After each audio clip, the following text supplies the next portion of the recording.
আমাদের শিবচরের এমপি হানজালা সাহেব মাদকের বিরুদ্ধে কঠিন আইনি ব্যবস্থা গ্রহণ করতেছেন।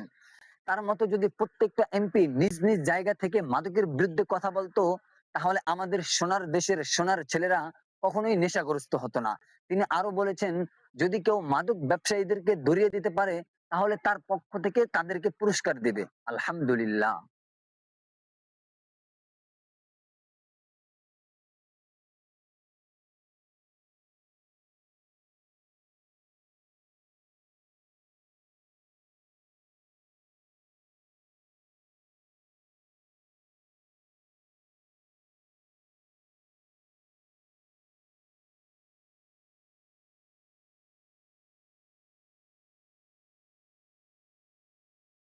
আমাদের শিবচরের এমপি হানজালা সাহেব মাদকের বিরুদ্ধে কঠিন আইনি ব্যবস্থা গ্রহণ করতেছেন। তার মতো যদি প্রত্যেকটা এমপি নিজ নিজ জায়গা থেকে মাদকের বিরুদ্ধে কথা বলতো, তাহলে আমাদের সোনার দেশের সোনার ছেলেরা কখনোই নেশাগ্রস্ত হতো না। তিনি আরো বলেছেন, যদি কেউ মাদক ব্যবসায়ীদেরকে ধরিয়ে দিতে পারে, তাহলে তার পক্ষ থেকে তাদেরকে পুরস্কার দিবে। আলহামদুলিল্লাহ।